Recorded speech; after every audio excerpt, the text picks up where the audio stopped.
Hello, hello. Good afternoon, everyone. Welcome to the afternoon session of our day 3 of CSS 12 Digital Week.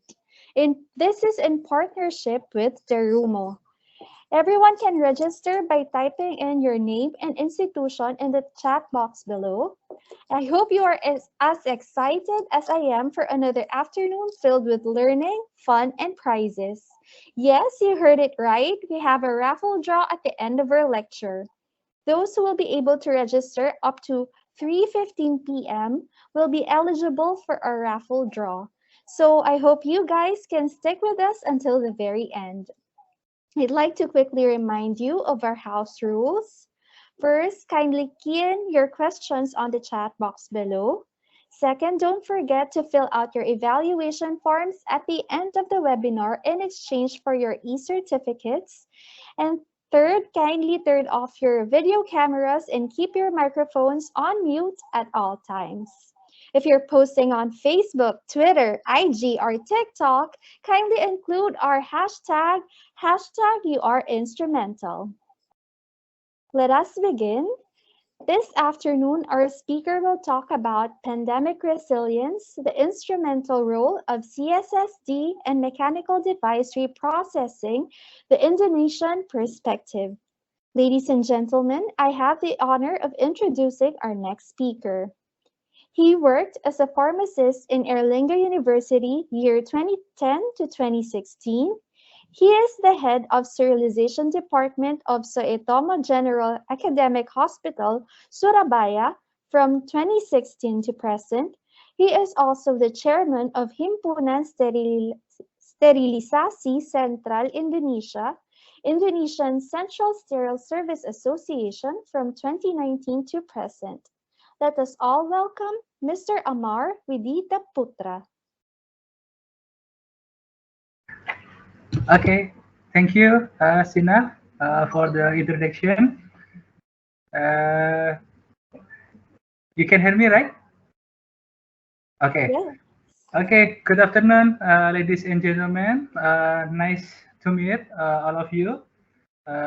Thank you for this time, this opportunity to present the following topics: the pandemic resilience in the instrumental role of CSSD and medical device reprocessing from the Indonesian perspective. For now, let me share my presentation. Okay, share. Wait. Ouch. Okay. Ouch. Okay.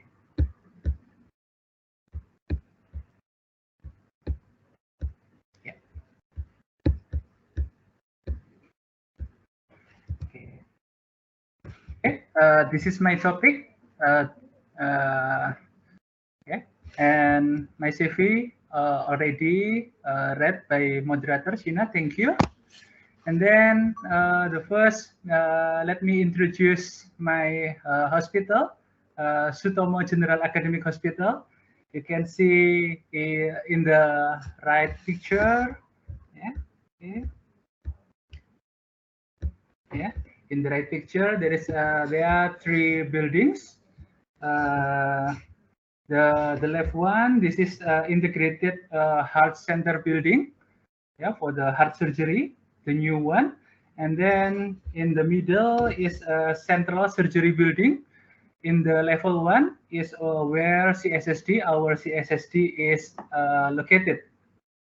And then we have also on the right side, the Graha Amarta building. This is as an inpatient for the executive. Sutomo Hospital is located in Surabaya. This is the name of the city in East Java province. Yeah? Surabaya is named from two words, from Suro and Boyo. Suro is shark, Boyo is crocodile. So this is two myth creatures who fight each other to gain the title who is the strongest and the most powerful animal in this area. It is said there is a fight between this giant shark and this giant crocodile, and now these two animals is used as city's logo to facing each other. Yeah. Surabaya, also known as Hero City. This is name come from people of Surabaya in the Independence War on 1945, where Indonesian people war with Dutch colonials. And maybe after pandemics end, you come to Indonesia, you come to Surabaya. Don't forget try some food. One of them is lontong balap, as you can see there. This is a mix rice cake, sprout, tofu, yeah, and shrimp piece, yeah, and with some seafood satay with clam, from clam.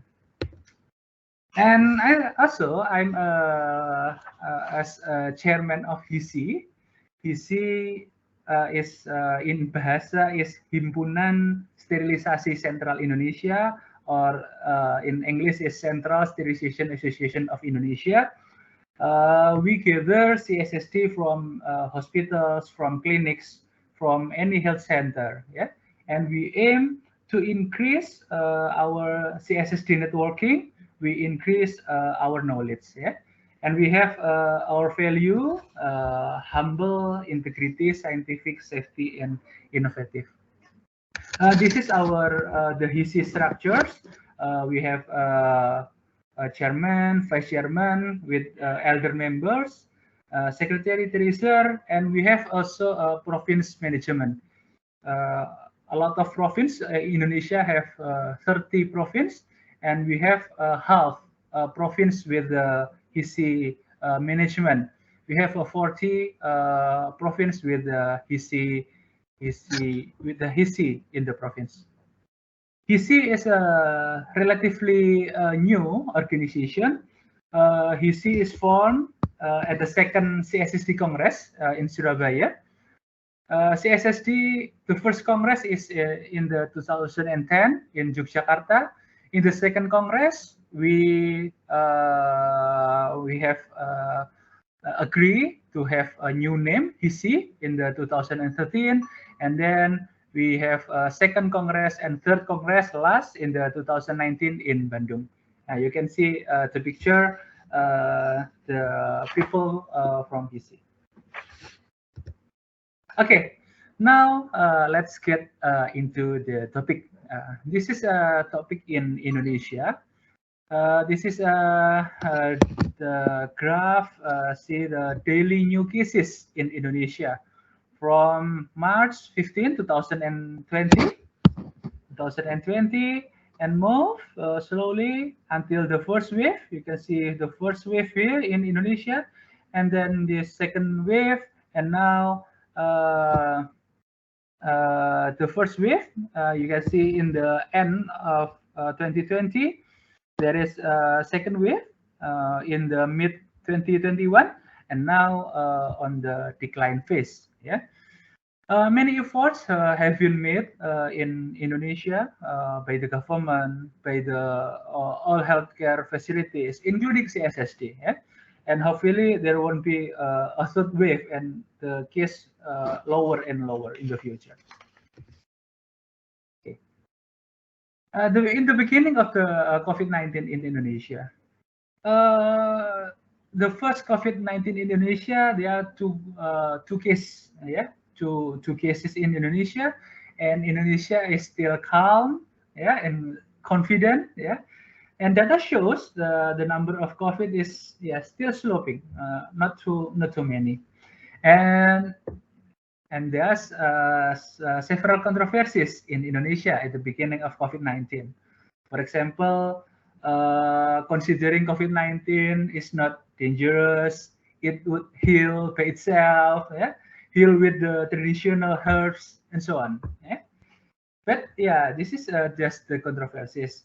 But the Indonesian government also repatriated Indonesian citizens from Wuhan, from China, and quarantined them in Batam Island. Yeah? In Batam Island, Indonesian government created COVID-19 special hospitals. Yeah, but in reality, more and most cases of COVID-19 handled by existing referral hospitals. Yeah, because Batam is just one spot, very isolated in the west area, but Indonesia is very wide and very big. Yeah? The government is also trying to carry out traveling ban, yeah, to break the chain of transmission of COVID-19. So, from the CSSD perspective, we see at the beginning of COVID-19, yeah, CSSD at the beginning of COVID-19 maybe confused, yeah, because there is limited resources, limited library, yeah, don't know what to do, yeah, maybe also afraid, yeah, and starting to hear in other countries, in epicentrums, in COVID epicentrums, in China, in Italy, yeah, there is a high mortality. Yeah, while Indonesia resources are still limited. To overcome this confusion in the beginning, HISI is trying to make a webinar, yeah, a method that is the only possible because there is a travel ban. We cannot make any offline seminar. Yeah?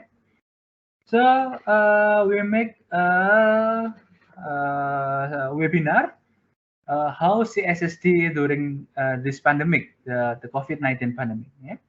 This webinar discuss how CSSD process in the pandemic time and how CSSD needs to be calm. Yeah, calm first. Yeah, we need to calm to think. Yeah, and he push in the pandemic time. This is the right time to what? To read the reference again, read and read again. Follow the standards precaution correctly. Yeah? What we emphasize in the webinar is about Spalding classification. Yeah, Spalding classification is the foundation of medical device, medical equipment processing. We know about the critical item, semi-critical item, non-critical item. Yeah? Non-critical items, every medical device that contact with the intake skin should be subjected to low-level disinfection, yeah, cleaning and low-level disinfection.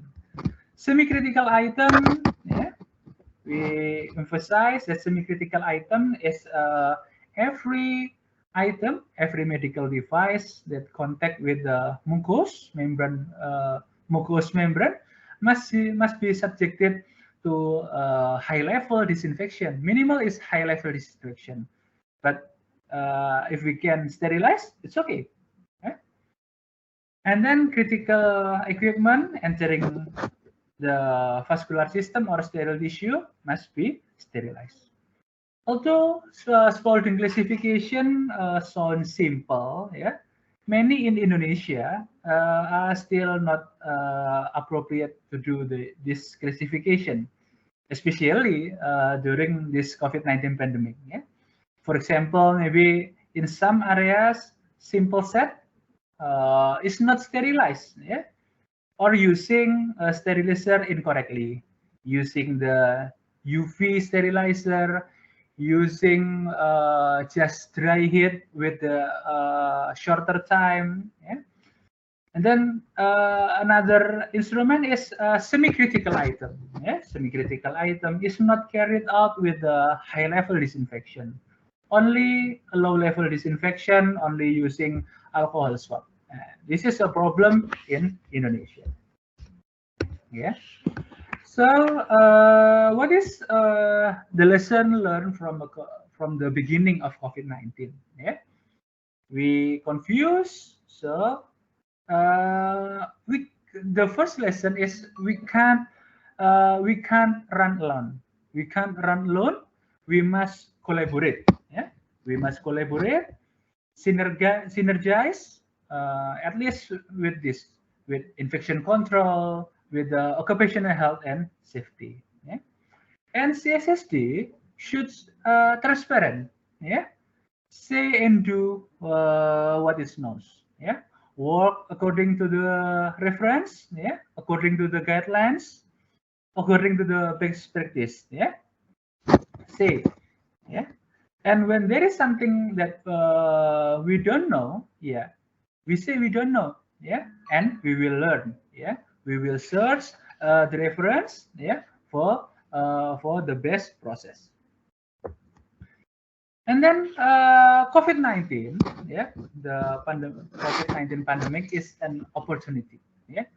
This is an opportunity to learn, to read literature, to improve SOPs, yeah. Before COVID, maybe our SOPs is maybe wasn't right. So when the COVID-19 is come, we learn, we fix it according to the guideline, best practice, or other reference. And also the last is stay positive. Yeah? As a leader, maybe you need to give peace to the CSSD staff. Yeah, calm down and listen. Yeah, we should hear the fears or complaints from CSSD staff. Yeah, and answer calmly and correctly. Okay. In the first of the COVID-19, there is a respirator shortage, yeah. And N95 mask, yeah, used in the treatment of COVID-19 patients. There is a lack of this respirator mask. Lack of this N95 respirators. We need special efforts, yeah, for implementing in the limited reuse, yeah. We do the extended reuse. There are many references, like in the screen, you can see the screen from CDC, yeah, and from several other universities about the reuse respirator, and reuse respirator is CSSD, yeah, is become CSSD must do the process. Okay. About the respiratory reuse method, the first we see we make a posters, yeah. We see we must ensure that the respirators that we reuse is have two at least. The one is filtration is not damaged by reprocessing, and the second, the strap stays good, yeah. So the mask stays fit on the face of the staff, nurse, doctors who use these reuse items, yeah. At the first, he is recommends we make these posters using a drying cabinet. Yeah, we use a dry heat or heat mechanism. Yeah, and his recommendations approved by the Ministry of Health at that time. This is due to the limited hospital facilities. And then times comes by, and then from the manufacturers, over the manufacturer's recommendation, recommends to reuse the N95 respirators is using plasma or using vapor hydrogen peroxide. Plasma and vapor hydrogen peroxide, this machine is in CSSD. So this is a responsibility of the CSSD to help the hospital, to help the patient to supply the N95 respirators. Okay. Okay. Yeah. After the initial phase is over, the stock of N95 starting to surface. There is a new era appears. We called it new normal. Yeah. What is new normal? Yeah. New normal in Indonesia is a change in behavior to continue carrying out normal activities. Yeah? But coupled with the application of health protocols to prevent the transmission of COVID-19. This transformation is to organize a new life and behavior during a pandemic, which will then be carried forward until a vaccine for COVID-19 is found. Yeah. So this is before the vaccine come to Indonesia. We propose, the Indonesian government propose a new normal. What is a new normal? Indonesia is called 3M, or 3M. Yeah, this is from the start, using mask, yeah, washing hands, and keep the distance. Yeah, memakai masker, in bahasa M is memakai masker, M mencuci tangan, and M menjaga jarak. Wearing mask, washing hands, and keep the distance. And this is also done in hospitals in CSSD. Yeah, we increase mask, washing hands, and keeping the distance. And we make a survey. Yeah, we make up a survey about the new normal. Yeah, a new normal survey conducted in CSSD, conducted to 160 respondents. Yeah, the first is, are CSSD afraid to COVID-19? 0 is not afraid at all. 5 is very afraid, very scared. Yeah. You can see in the picture, the resulting curve looks like a normal curve. Yeah, the normal curve, meaning that the CSSD is still sane. Yeah, not too afraid. Yeah, that cause them not to work. Yeah, and not too brave. Yeah, not too brave, which can lead to negligence or lack of vigilance regarding to COVID-19. The curve is slightly to the right. Yeah, little fear. Yeah, it's a natural thing, but the curve is still normal. Not too afraid, or not afraid at all, or not scared. Yeah. Okay.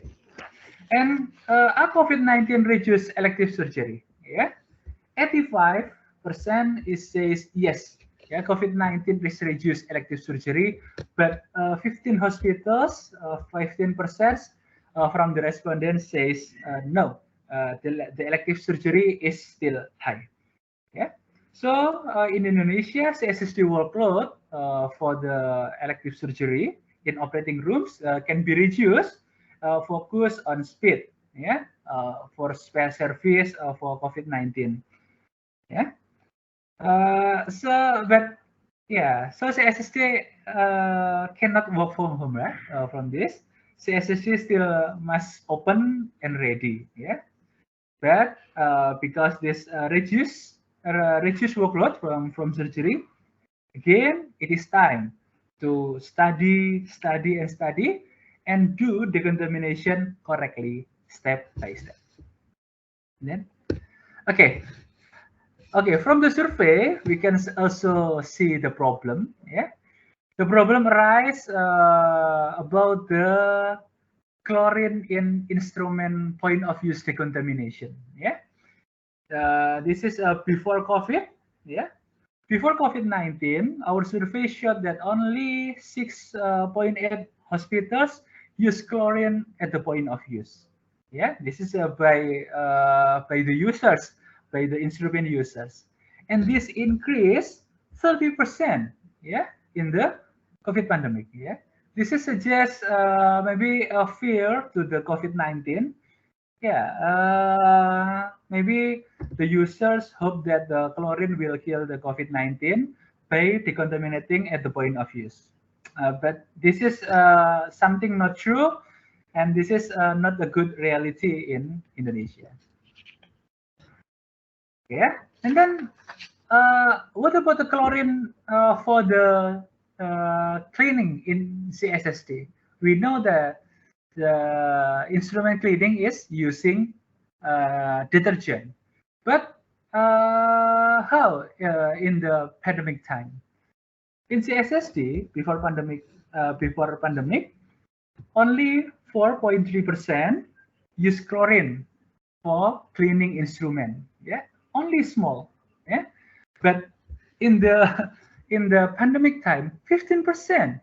Yeah, 15% using chlorine. Yeah, assuming that washing carried in the centrally in CSSD, it means that CSSD staff maybe still unsure, unsure about their knowledge that the first step, is a washing process, cleaning process. Cleaning is using water and detergent. Cleaning is not a disinfection process using chlorine. Yeah. So this is a reminder for me, for us, for HISI, for Indonesia. Although the number of CSSD training is high, yeah, our number more than 90%, of CSSD staff is have already basic training. Yeah. But with the new challenge, with this new pandemic, COVID-19 in this case, sometimes CSSD forgets the standard guidelines. And then we also ask about the perception, the perception. We ask about do we need chlorine decontamination to protect staff? Yeah, 52% says no, we don't need chlorine for decontamination, and 41% says yes, we need chlorine. Yeah, why? This is a misperception. Yeah, decontamination with chlorine is necessary. Yeah, this is not good. Yeah, but yeah, I'm grateful.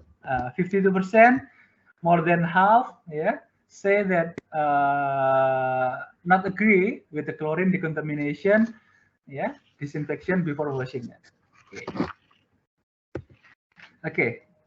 And then about N95 mask, yeah, when cleaning instrument, yeah, 30% said disagree, no need mask. 63% says yes, we need N95 mask. This is maybe debatable, yeah. Maybe, but however, in this limited time, in the limited condition of N95 mask, maybe we need to reduce the need of N95 mask by doing proper washing. Yeah, scrubbing under the water will reduce the generation of aerosols, or use a water disinfector. So CSSD officers are not at risk of being exposed to aerosols that may contain COVID-19. N95 therefore can be used in the isolation rooms, yeah, where it needed more. Okay. And then about the physical distancing, yeah, the perception of the new normal physical distancing is agreed, yeah, by all respondents, 85 and 88. Yeah, the respondents agree that physical distancing is needed at work or when resting in the CSSD. Okay. Okay then. Are there any CSSD staff affected by COVID? Of course, they are. Then we search the cause, the root of the infection. Where did the transmission occur? Was it caused by the processing activities in the CSSD from the medical device by the CSSD officers, from the medical device from the COVID-19 wards? Actually, what we search is the majority of tracing results turn out from the outside, yeah? While traveling or interacting with people outside the hospitals, yeah. Then CSSD staff continue to go to work, yeah, eat together with other CSSD staff in the dining room, yeah. The dining room is become the place of the transmission. When we in the dining room, we not using mask, we talk each other. Yeah, there is a risk in the dining room. 6 CSSD officers, 6 CSSD staff, and then isolated, yeah. Some in hospitals which who have symptomatic, usually with who have comorbids, but the majority do the self isolation at home. Yeah. And then when there is case, tracing is carried out thoroughly. Yeah. When there is a positive in one shift, who is together, all is swab antigen. An antigen swab is carried out, and with the symptoms and or with the positive swab antigens will be subjected to a PCR test. And CSSD officers also belong to health workers, so we are priority for vaccines. We are given a vaccine 2 doses, yeah, of Sinovac or AstraZeneca, and plus 1 dose. So we get 3 shots. We get 3 doses. The last dose is Moderna vaccine as a boosters. You can see a chart of vaccination in Indonesia. A total of 170 million doses have been administered, but only 64 million, yeah, or 23.4% population have been fully vaccinated. The number is still low, yeah, and this is a challenge in the future. Will there be another wave of COVID in Indonesia? I hope not.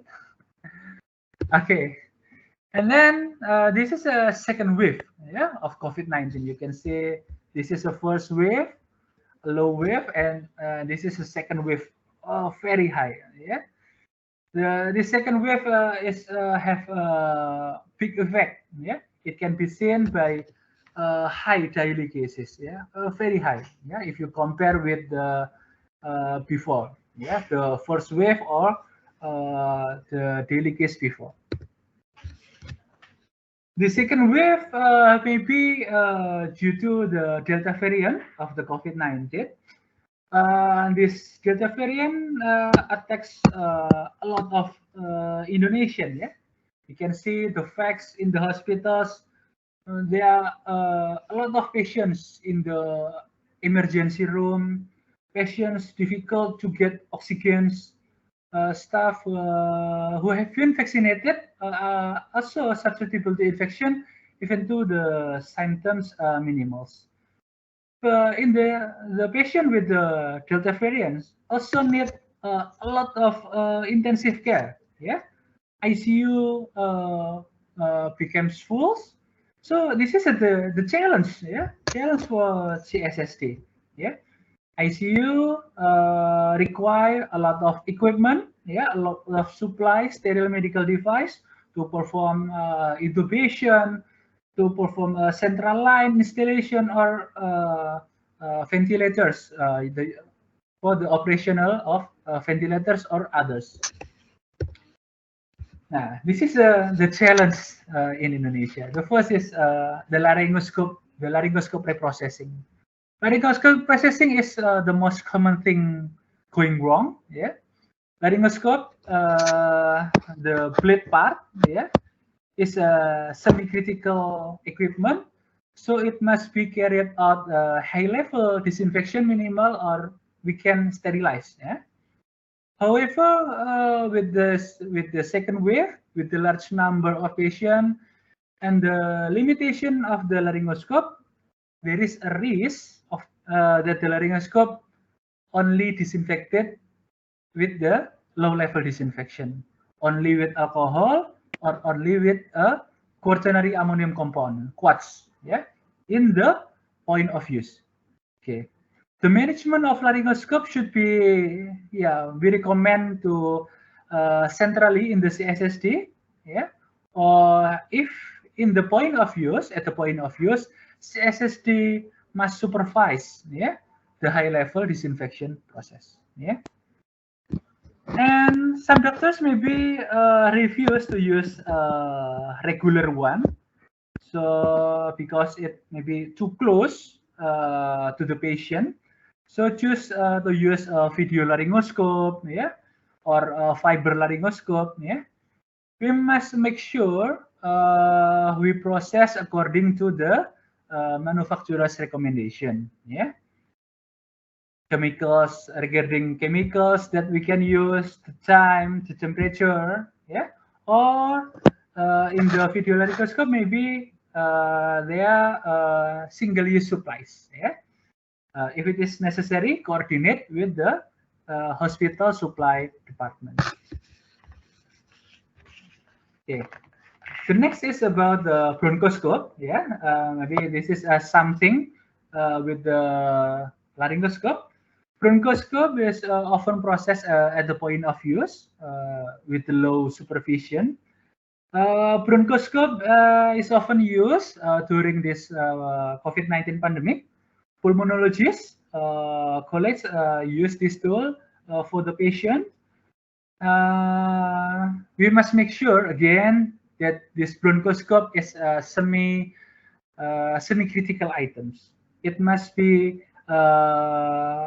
high-level disinfection, which is preceded by cleaning. Yeah, cleaning and at minimum is high-level disinfection. We can use manually. Yeah, we can use sync, or we can use IR, yeah, automated endoscope reprocessor. Okay. Ventilators, integral medical device in the intensive care room. Yeah. Ventilators require supply equipment provided by CSSD, the circuit, the humidifier, the flow sensors. Yeah. Ventilator circuits may be available single use, but also many are reusables. Yeah, in my hospitals, it's mostly reusables. We must make sure that the supply is available properly. We process this supply correctly. Yeah? This ventilator circuit is a semi-critical item. At least requires high-level disinfection, but however, many circuits that can autoclave. Yeah, so it is better to do sterilization.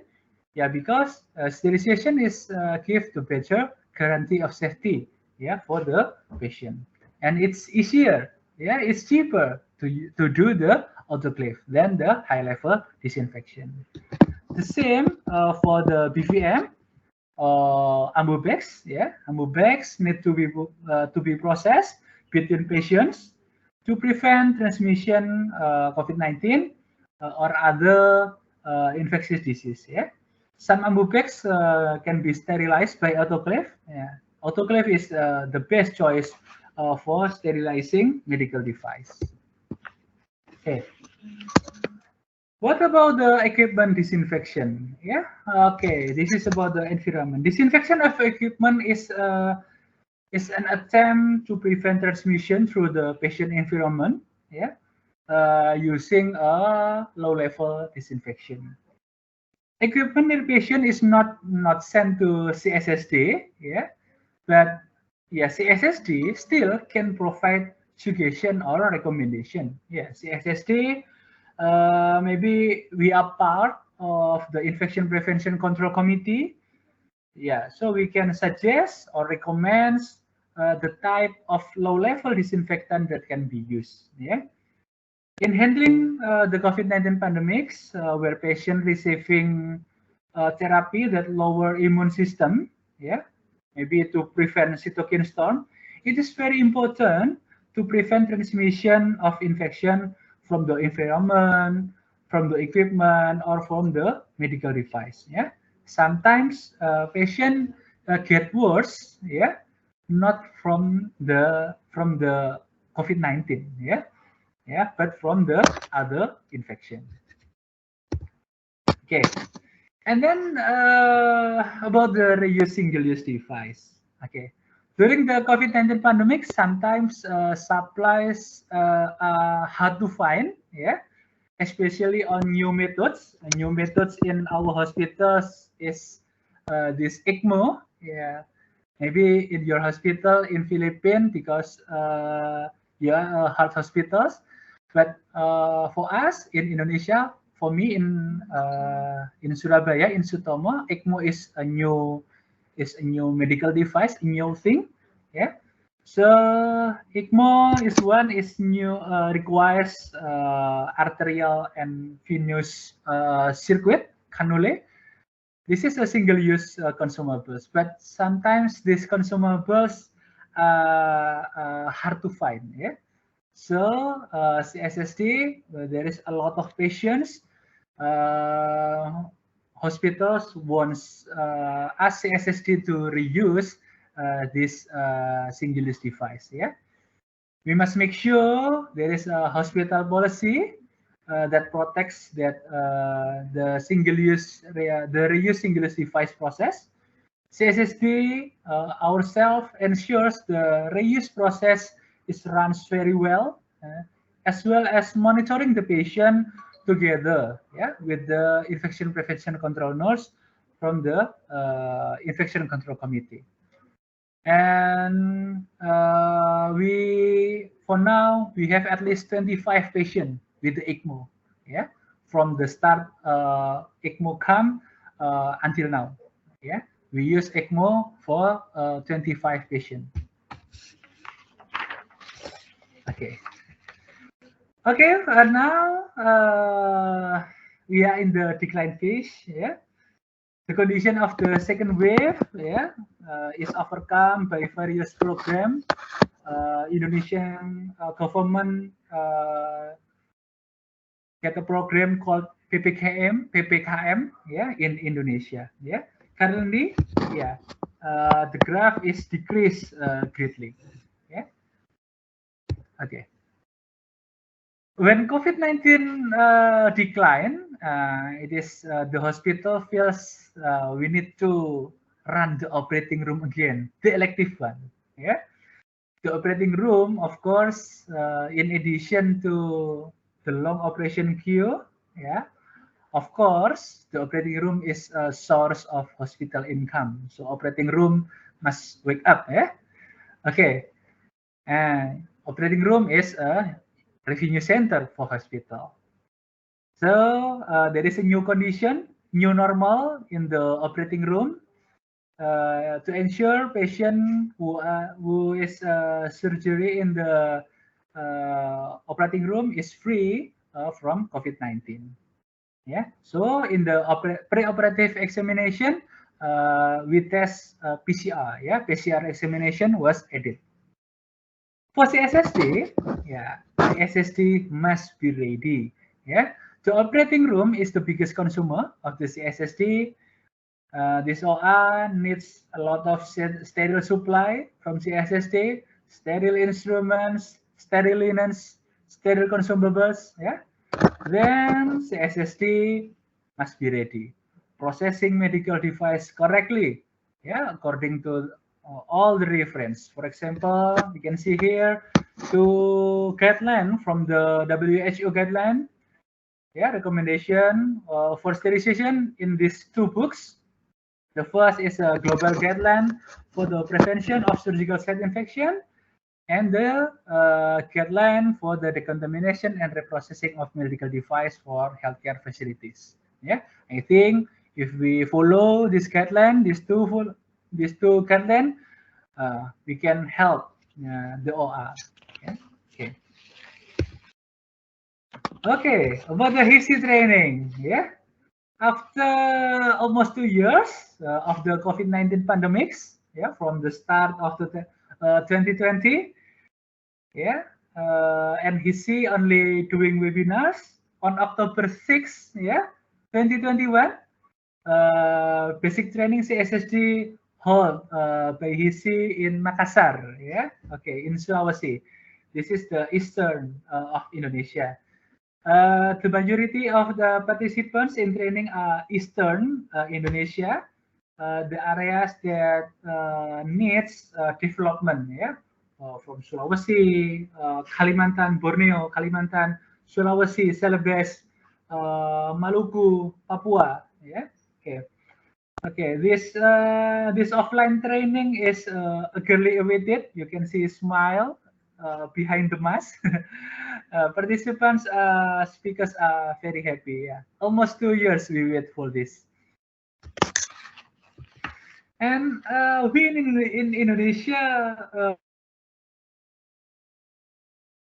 with other countries, yeah, including the Philippines. Yeah, for example, we emphasize that, with these following posters: the 5 steps to sterility, the 10 rights of reprocessing reusable medical device. Yeah, this poster supported by CSSD organization in Southeast Asia, Thailand, Indonesia, Malaysia, Philippines, and Vietnam.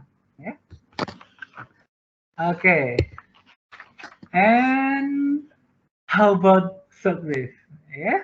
Many experts say that third wave is coming in the coming months if vaccination effort don't go well. Yeah, I can only quote from Gandalf, yeah, from Lord of the Ring. Third wave of COVID, you shall not pass. Okay, yeah. Okay, this is what I can present to you all today. Stay safe, yeah, stay healthy, and thank you. Thank you, Mr. Amar, for being with us today and for sharing your experiences from the Indonesian perspective. I would like to take this moment to award this certificate of appreciation to Mr. Amar Widita Putra for sharing his valuable expertise and knowledge as resource speaker during the 2021 PHC CSS Digital Week entitled Pandemic Resilience, the Instrumental Role of CSSD in Medical Device Reprocessing, held on October 27 to 2021 from 3 to 4 p.m. via virtual platform given this 27th day of October 2021, Manila, Philippines. Signed Yosuke Mizuhori, General Hospital Product Business Manager, Terumo Marketing Philippines Incorporated. Okay, thank you. Thank you very much. Thank you.